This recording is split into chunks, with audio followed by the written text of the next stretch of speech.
Hello students, क्या हालचाल है भाई।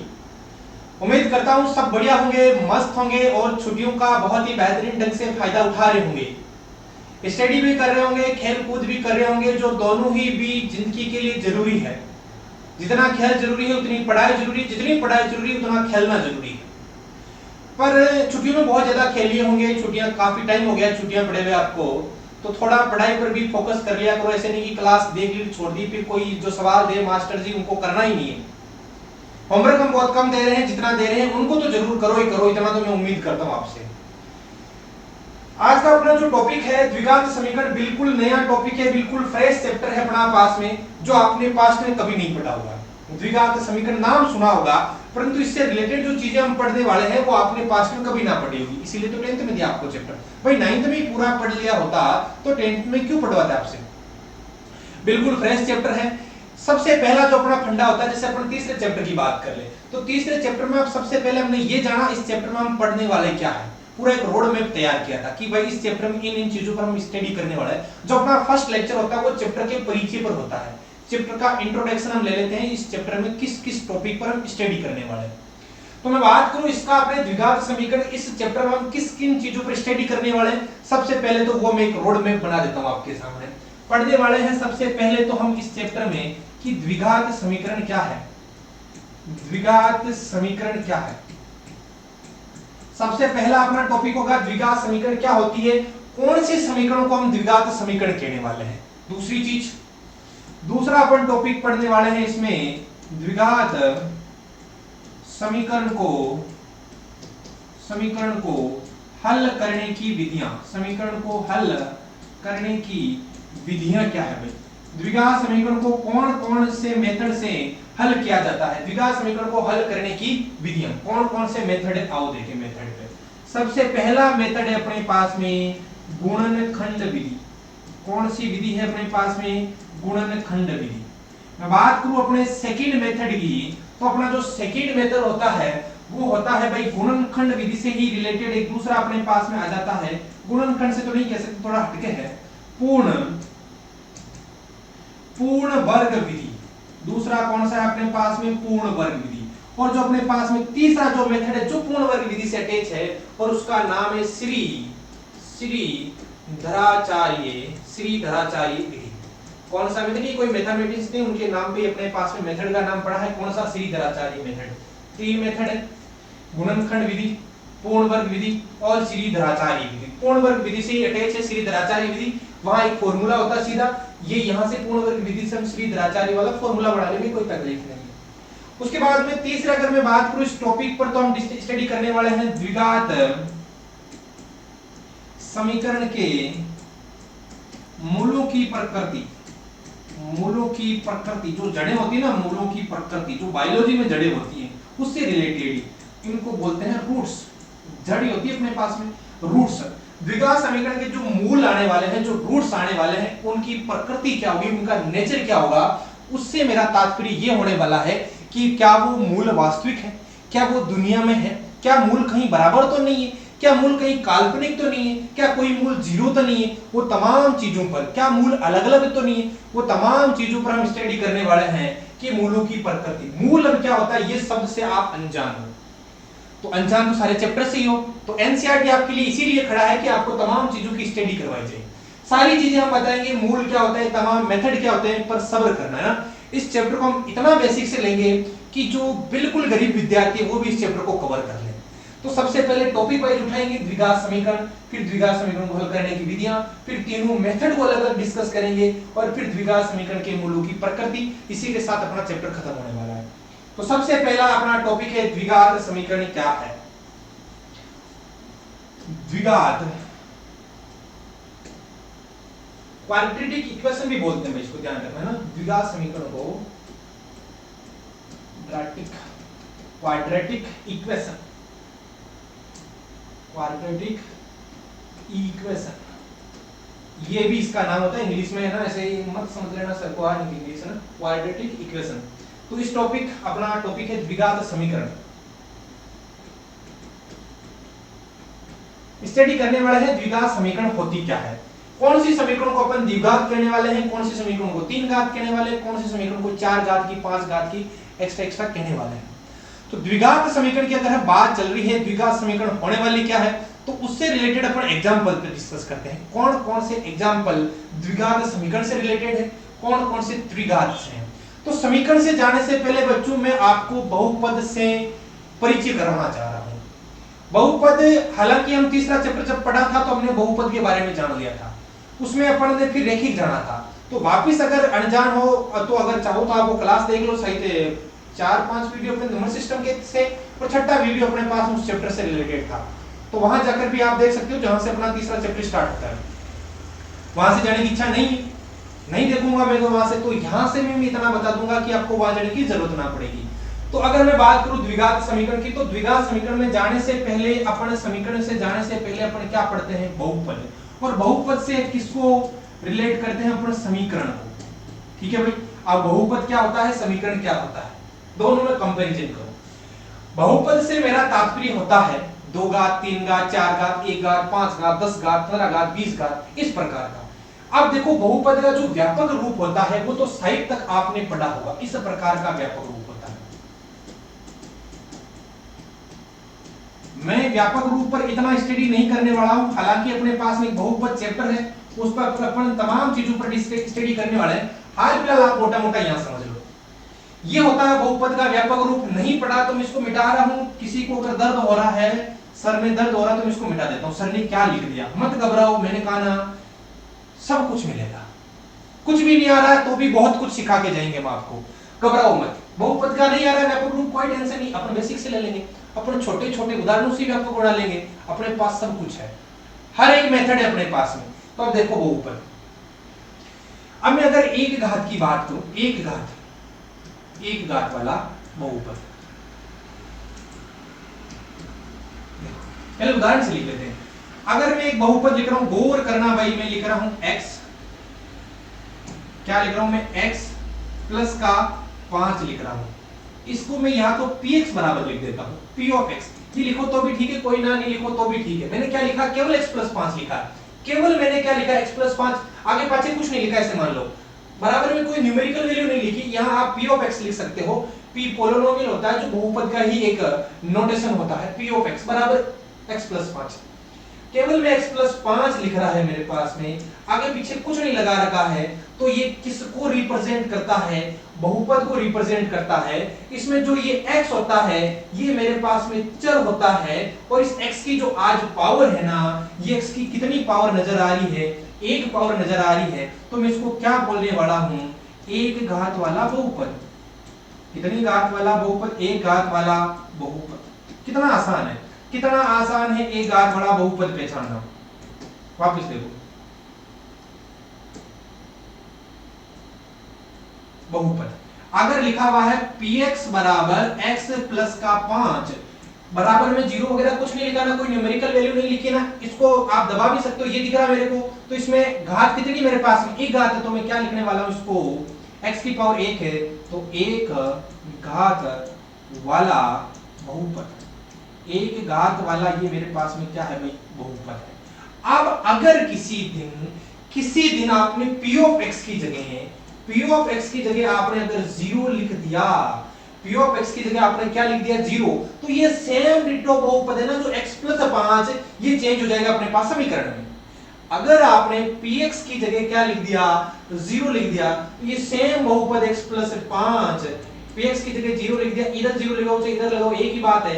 अब ये जो x प्लस 5 है वो 0 हो चुका है, और ये मेरे क्या बन चुकी है, 1 घात वाली समीकरण। 1 घात वाली क्या बन चुकी है मेरे पास में, समीकरण बन चुकी है। कितना आसान था, ये 1 घात वाला बहुपद है, ये 1 घात वाली क्या है मेरे पास में, समीकरण है। अच्छा, इसमें चर भी एक है भाई, ध्यान रखना। जब हम पहला अपना जो तीसरा चैप्टर स्टडी की थी उसमें 2 चर वाले पढ़े थे अपन। आगे किसी दिन में अगर px बराबर ऐसा लिख दूं, x स्क्वायर प्लस का 2x प्लस में 8 लिख दूं, तो सोचो इसमें चर तो एक है ना, इस चर की अधिकतम पावर कितनी है। इस चर की अगर x की मैं अधिकतम पावर की बात करूं, देखो अलग ही पावर यहां पर भी है, यहां पर कितनी, 2। मैं बोल रहा हूं अधिकतम पावर, ज्यादा से ज्यादा पावर कितनी, 2 है। तो अगर चर की पावर 2 है तो ये कितनी घात वाला होगा, 2 घात दो घात वाला क्या है मेरे पास में, बहुपद है। कितनी घात वाला बहुपद है, दो घात वाला बहुपद है। चर की मैक्सिमम पावर 2 है मेरे पास में। अब अगर मैंने इसके बराबर 0 लिख दिया तो x² प्लस 2x प्लस 8 बराबर जैसे ही 0 बना तो ये क्या बन चुकी है, दो घात वाली समीकरण बन चुकी है। और जो दो घात वाली समीकरण होती है उसको क्या बोलते हैं, द्विघात समीकरण। क्या बोलते हैं भाई, द्विघात समीकरण। और एक घात वाली समीकरण को क्या बोलते हैं अपन, रैखिक समीकरण। क्या बोलते हैं, रैखिक समीकरण। आगे आ जाओ। अब अगर मैं किसी दिन px बराबर कुछ ऐसा लिख दूं, कुछ ऐसा कर कमाल ये लिख दूं मैं, प्लस का 5x प्लस का 8 लिख दूं, x³ plus 3x² plus 5x बराबर 8। इसमें चर एक है वो मेरे को x नजर आ रहा है। इसकी मैक्सिमम पावर ट्राई करूं तो यहाँ तो देखो 1 है, यहाँ 2 है, यहाँ 3 है। अधिकतम पावर मैक्सिमम पावर 3 है। तो ये क्या है मेरे पास में, 3 घात वाला मेरे पास में क्या है, बहुपद। और गलती से ये कर दी मैंने, कौन सी गलती कर दी, इसके बराबर मैंने क्या पटक दिया, 0।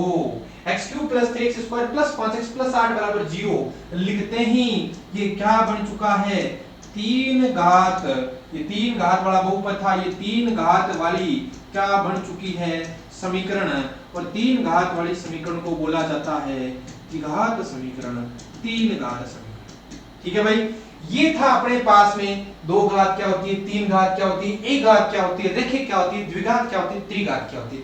तो सबसे पहले तो आप फर्क अंदाज लगा लो, बहुपद और समीकरण में क्या फर्क है। px रहेगा, इसके बराबर जैसे ही मैं 0 लिखूंगा px की जगह, वो किसमें कन्वर्ट होने वाली है, समीकरण में। और ये जो इधर आइटम लिखे हैं वो क्या अपने पास में बहुपद है। तो सबसे पहले आप इनको कॉपी करो। देखिए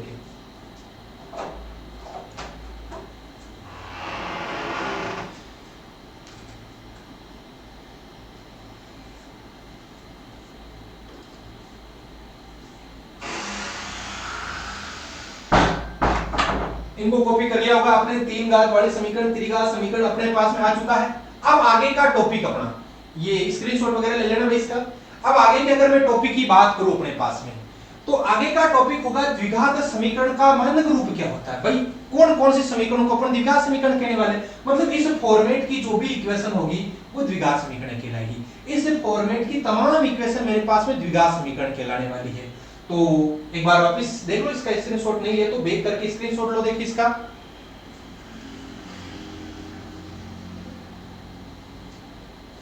तो अब हम इसको शिफ्ट करें या नहीं, दूसरा ले ले क्या, इसको ऊपर शिफ्ट कर देता हूं, है ना। आप देखो, देखिए भाई काम की चीज अपनी ना, द्विघात समीकरण।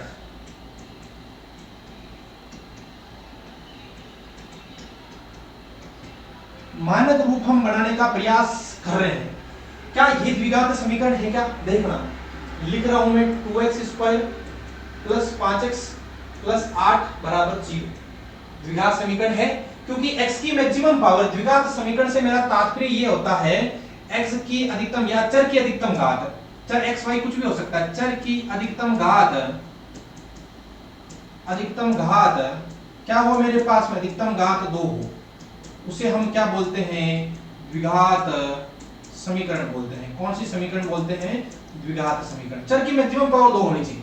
इसमें चर मेरे को एक ही नजर आ रहा है, वो कौन है, x की मैक्सिमम पावर की मैं बात करूं तो कितनी पावर है मेरे पास में, 2 है। यहाँ तो 1 है, यहाँ कितनी है, 2 है। तो ये कौन सी समीकरण है मेरे पास में, द्विघात समीकरण है। क्या ये द्विघात समीकरण है क्या, देखो माइनस का 3x² माइनस का 5x बराबर 0। क्या ये द्विघात समीकरण है क्या, ढूंढ लो। क्या x की मैक्सिमम पावर मेरे पास में कितनी है, 2 है। x की मैक्सिमम पावर 2 है, तो 2 है तो कौन सी समीकरण है, द्विघात समीकरण है।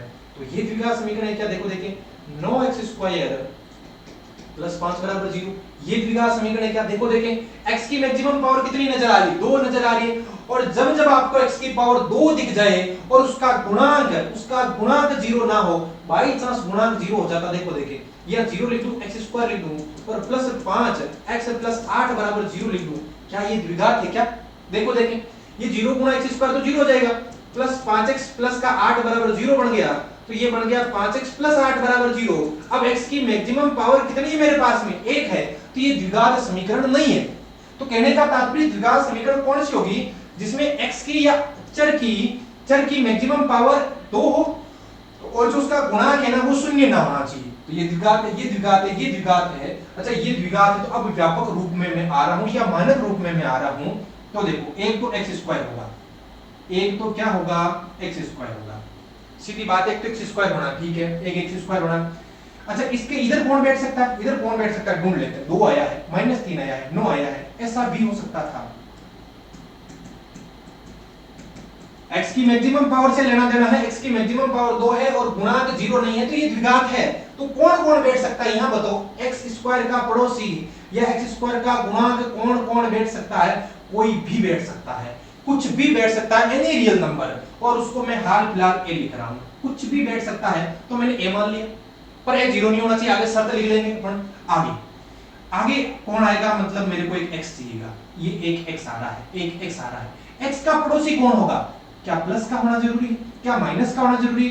चाहे तो प्लस का हो सकता है, चाहे माइनस का हो सकता है। ये कौन है? ये 5 है, -5 है, रूट में भी हो सकता है, कुछ भी हो सकता है, ये 0 भी हो सकता है। देखो यहाँ पर है ही नहीं तो 0 है तो क्या लिख सकता हूँ इसको b, यहाँ चिन्ह लगा देता हूँ मैं प्लस का।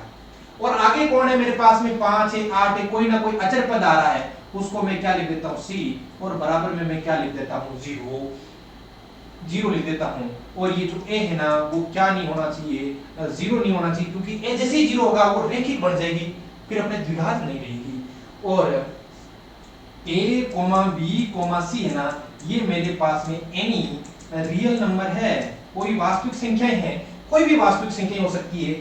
b, c तो 0 भी हो सकती है, b, c 0 भी हो सकती है, a 0 नहीं होनी चाहिए। a 0 होने पर तो रेखिक बनेगा, द्विघात नहीं बनेगा। b, c कुछ भी हो सकती है, b, c 0 भी हो सकती है, 5 है, रूट वगैरह कुछ भी हो सकती है, b, c 0 हो सकती है, परंतु a 0 नहीं होगी। तो मेन मुद्दा है अपने पास में ये जो समीकरण बनी है वो क्या है? द्विघात की मानक समीकरण। मैं लिख देता हूं द्विघात समीकरण का मानक रूप, द्विघात समीकरण का मानक रूप जो होता है वो होता है मेरे पास में ax square plus bx plus c बराबर 0। जैसे रेखा का क्या था, ax plus by plus c बराबर 0 नहीं था क्या? मानक समीकरण अपने पास में दो चर वाले रेखिक समीकरण, वैसे x square plus bx plus c बराबर 0 comma a not equal to 0, या जहां लिख दो, जहां a नॉट इक्वल टू 0 तथा a, b तथा c, या इनको इंग्लिश में लिख लो, a, b, c any real numbers. Any real number कोई भी क्या हो सकती है, वास्तविक संख्या। a 0 नहीं होना चाहिए, और ये b, c कुछ भी हो सकती है, b, c 0 भी हो सकती है, परंतु कौन 0 नहीं होना चाहिए? a 0 नहीं होना चाहिए। अब इसको कॉपी करो, देखिए आप मानक रूप को कॉपी करो। सबसे पहले देखिए आप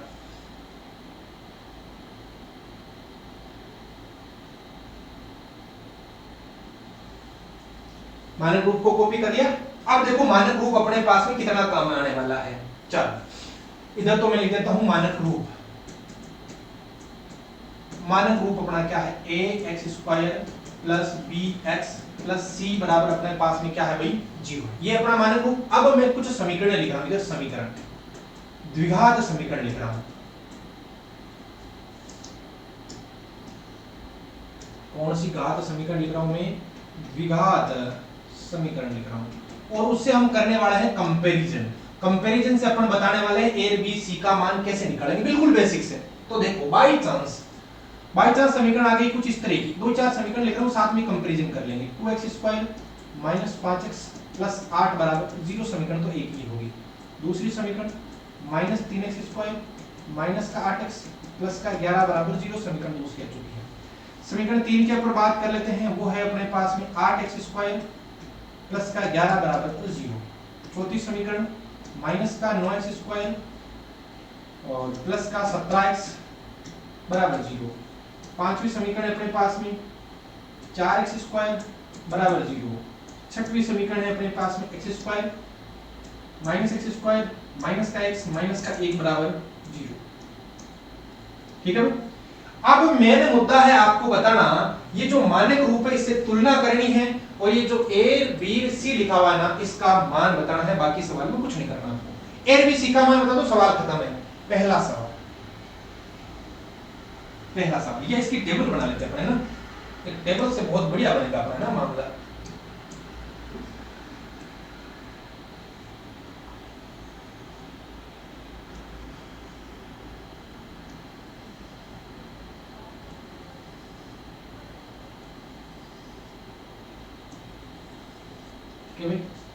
टेबल बन चुके, इधर ए की वैल्यू लिखनी है आपको, एक मिनट, पहले ए की वैल्यू लिखनी है, फिर आपको बी की वैल्यू, फिर सी की वैल्यू, इधर ए आ जाएगा, इधर बी आ जाएगा, इधर क्या आने वाला है अपना सी आने वाला है। ठीक है भाई,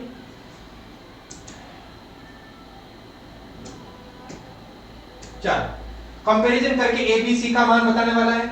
ये इसीलिए पूछ रहा हूं मैं, हालांकि आपको बिल्कुल इजी लग रहा होगा कि सर ये क्या कर रहे हैं, क्यों पूछ रहे हैं, इसीलिए पूछ रहा हूं क्योंकि जब हम पढ़ने वाला है द्विआचार्य मेथड, तो ये सबसे ज्यादा काम आने वाला है। तो मेरा फंडा ये है, सबसे पहले ऐसा कुछ पढ़ा दो कि आगे कहीं अटकने की नौबत ही ना आए। तो अपन पहले ये स्टडी करेंगे कि यहाँ कुछ ऐसा पढ़ लेंगे कि आगे अपने को द्विआचार्य वगैरह कोई भी पढ़ो कोई समस्या ना आए। तो अब देखो, देखिए सबसे पहले तो x square minus 5x plus 8 बराबर 0 लिखा हुआ है। मानक रूप ये होता है अपने पास में, ये रहा मानक रूप, बराबर में 0 है।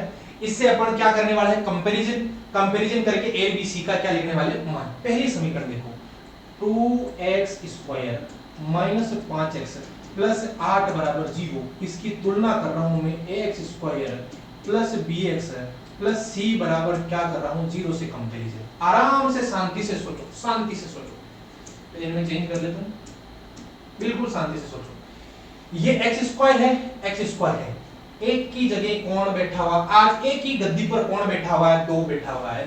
a का मान क्या होने वाला है, 2 होने वाला है। आगे आओ, चलो ये तो मैट्रिक खत्म हो गया ना, इनका तो कोई छेड़ना ही नहीं, अब तो आगे आ जाओ। प्लस की जगह कौन आ चुका है, माइनस, मतलब माइनस में आएगा, आएगा x x बिड़ गया, x बिड़ गया, तो सोचो ना b की जगह कौन है, b की जगह कौन है, माइनस का 5 है, b की जगह कौन है, माइनस का 5 है, c की जगह कौन बैठा है, मानक समीकरण से तुलना कर रहा हूं, c की जगह ये रहा, ये प्लस प्लस है, सेम है, c बराबर मेरे पास में कितना है भाई 8 है। कहां जोड़ आ रहा है ऐसे सवालों में, बिल्कुल आसान सवाल है, बिल्कुल जीरो लेवल के सवाल है। a का वैल्यू 2 है, b की वैल्यू -5 है, c की वैल्यू मेरे पास में कितनी है 8 है। इस समीकरण का समीकरण है माइनस का 3x स्क्वायर माइनस का 8x प्लस का 11 बराबर 0। कंपैरिजन कर रहा हूं ax स्क्वायर से, bx से और c बराबर 0 से। अगर मैं जिस दिन कंपैरिजन करूंगा तो देखो x स्क्वायर भिड़ेगा, a की जगह कौन बैठा हुआ है, a की जगह बैठा हुआ है माइनस का 3 बैठा हुआ है, प्लस माइनस रूट वगैरह कुछ भी आ सकता है। x स्क्वायर भिड़ेगा, a की जगह -3 बैठा है, x भिड़ेगा, b की जगह माइनस का 8 बेटा है और c की जगह 11 बैठा हुआ है। कहां तकलीफ है ऐसे सवालों में। अब आओ देखिए यहां पर आओ, अब ये मेन सवाल है तीसरा, तीसरा सवाल बढ़िया है ना, इनको मैं मिटा देता हूं। तीसरा सवाल देखो, तीसरा सवाल क्या है मेरे पास में, तीसरा सवाल है 8x स्क्वायर प्लस का 11 बराबर में 0। 8x स्क्वायर प्लस में 11 बराबर क्या लिखा हुआ है, 0 लिखा हुआ है। अब बताओ एक मेरे को चीज बताना, क्या लिखूंगा, मेरे पास तो समीकरण क्या होने वाली है, ax स्क्वायर, या लिख देता हूं ax square plus bx plus c बराबर 0 होती है मेरे पास तो समीकरण, मैं तो इसको छोड़ने वाला ही हूं, यही है मानक रूप। तो अब ये नीचे लिख रहा हूं उसके सेम 8x स्क्वायर, जो जो पद है उसके नीचे वो लिख दो। अचर मेरे पास में 11 तो यहां पर लिख दो प्लस का 11। ये पद गायब है, ये पद है ही नहीं, तो क्या मैं इस पद को ऐसे लिख दूं क्या 0x, भाई 0 को x से अगर गुणा करूंगा तो क्या आएगा 0, 0 11 में जुड़ेगा क्या बनेगा 11। कहां तकलीफ है इसको, तो क्या लिख सकता हूं, इसको 0x लिख सकता हूं। अब सीधा सीधा कंपैरिजन हो रहा है, x स्क्वायर भिड़ेगा, a बराबर आ जाएगा 8, ये x भिड़ेगा, b की जगह 0 और c की जगह मेरे पास में कितना आ जाएगा 11। कहने का तात्पर्य किसी दिन कोई वैल्यू छूट भी गई तो वो क्या बनने वाली है अपने पास में 0 बनने वाली है। सिमिलरली आगे वाला सवाल देखना, सिमिलरली आगे वाला सवाल, व्यापक रूप क्या होता है, ax स्क्वायर प्लस का bx प्लस c बराबर 0। मेरे पास में जो समीकरण है वो लिख रहा हूं मैं, माइनस का 9x स्क्वायर प्लस का 17x। ठीक है, चलो यहां लिख देता हूं, x स्क्वायर के नीचे x स्क्वायर का पद, हाँ, प्लस का x के नीचे x का पद 17x। अच्छा, कोई अचर है ही नहीं। अचर नहीं है तो जिसका कोई नहीं होता, हकीकत में उसका कोई नहीं होता, उसका कौन होता? शून्य होता है। ठीक है, बराबर में 0 करिए। अब देखो कंपैरिजन करो, x स्क्वायर बिड़ा a की वैल्यू माइनस की 9, x बिड़ा b की वैल्यू 17 और c की वैल्यू क्या आ चुकी है? 0 आ चुकी है। अब आओ अगले सवाल में। अगला सवाल देखो, व्यापक रूप लिखूंगा, मेरा तो काम है ax स्क्वायर प्लस में bx प्लस में c बराबर 0, और जो समीकरण है मेरे पास में वो है 4x स्क्वायर बराबर 0। तो क्या करने वाले हैं, ये रहा मेरे पास में 4, ये रहा x स्क्वायर और बराबर में क्या है? 0 है। ठीक है, x स्क्वायर के नीचे x स्क्वायर का पद आ चुका है प्लस, ये रहा प्लस का चिन्ह, x का गुणा क्या लिख देता हूं मैं? 0, x है ही नहीं तो 0।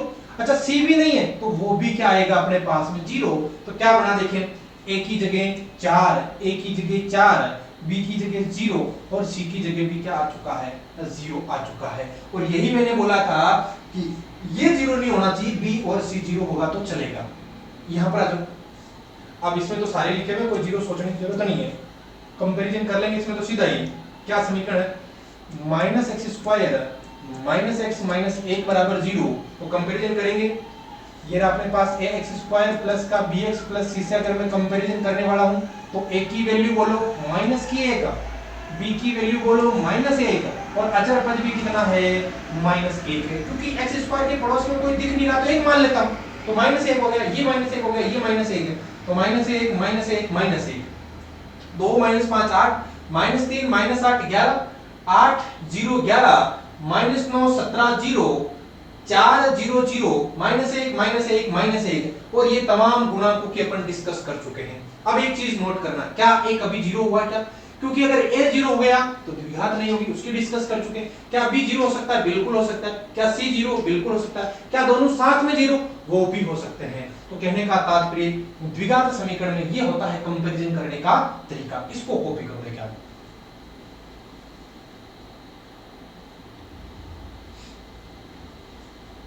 कंपैरिजन कर लिया आपने, कॉपी कर लिया इसको। तो ये था अपने पास में द्विघात समीकरण का हड़काड़ा का बेसिक।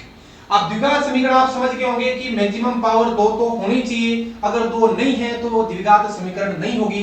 अब अपन क्या करेंगे, इसके एक्सरसाइज के सवाल करेंगे।